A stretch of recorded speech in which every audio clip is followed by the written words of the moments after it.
Shalom bagimu yang diberkati dan dirahmati Tuhan. Kembali kita berjumpa dalam edisi Renungan Pagi Penyejuk Iman. Tema pagi ini, percaya itu membutuhkan kesabaran.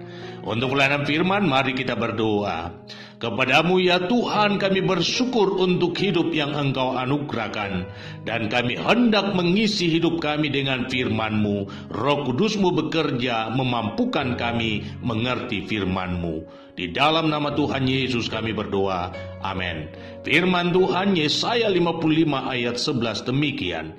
Firman-Ku yang keluar dari mulutku, ia tidak akan kembali kepadaku dengan sia-sia, tetapi ia akan melaksanakan apa yang ku kehendaki dan akan berhasil dalam apa yang kusuruhkan kepadanya.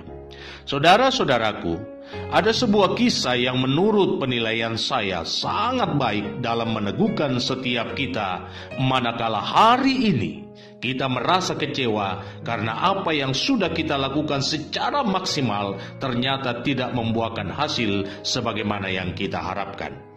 Kisah ini bermula di tahun 1912, di mana seorang misionaris bernama Dr. William A. Leslie pergi ke pedalaman hutan di Kongo untuk memberitakan Injil, kabar sukacita itu.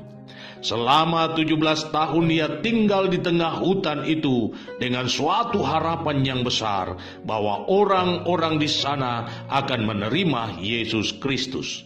Namun kenyataannya, hasil yang dinantikan adalah nihil.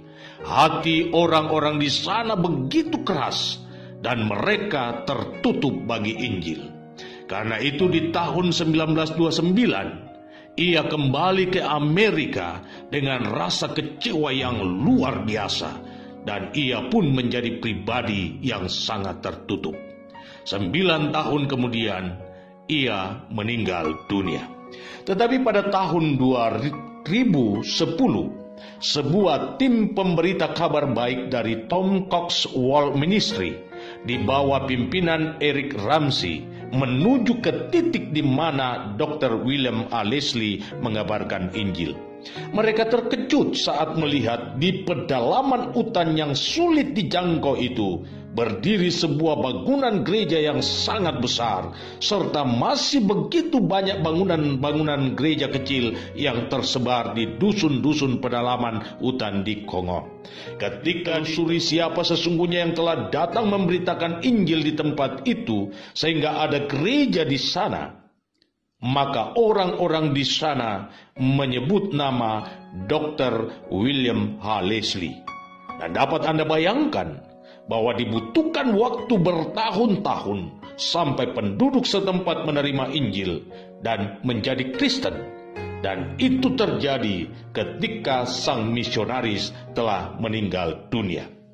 Firman Tuhan hari ini hendak menegaskan kepada kita bahwa sekali Tuhan berfirman, maka firman itu tidak akan kembali dengan percuma tanpa membawa hasil. Dan Anda dapat bayangkan bahwa firman Tuhan yang disampaikan oleh Nabi Yesaya disampaikan dalam kondisi hidup bangsa yang sudah sangat terpuruk. Nabi Yeskiel misalnya menggambarkan kondisi bangsa itu seperti tulang-tulang kering yang berserakan di lembah, Yeskiel pasal 37. Karena itu, wajar jika Nabi Yesaya hendak meyakinkan bangsa itu bahwa ketika Tuhan berfirman tentang masa depan yang akan dialami oleh bangsa Israel jauh lebih indah dari masa-masa kejayaan di waktu lampau, maka hal itu harus disambut dengan kata amin. Sebab yang mengatakan bukan manusia, melainkan Allah, sang pengendali waktu dan masa. Memang dibutuhkan waktu yang panjang bagi Israel untuk mengalami pembebasan dari Tuhan sejak firman itu disampaikan oleh sang nabi. Tetapi yang pasti, Tuhan yang berfirman akan menggenapi apa yang difirmankannya.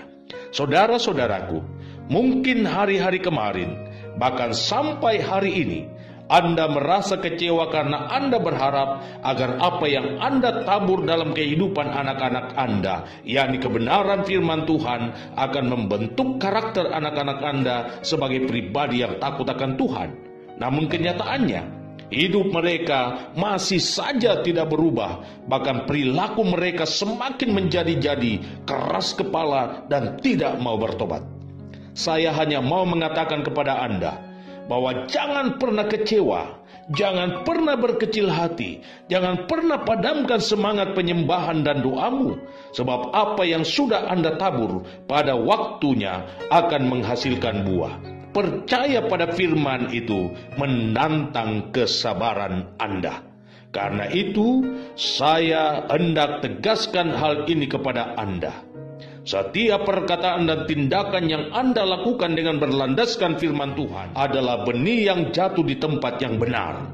Dan percayalah bahwa suatu kali kelak, sesuai dengan waktu Tuhan, hal itu akan menghasilkan buah berlipat kali ganda. Sabar, itu yang Tuhan tuntut darimu. Selamat memaknai kehidupan imanmu. Tuhan Yesus memberkati.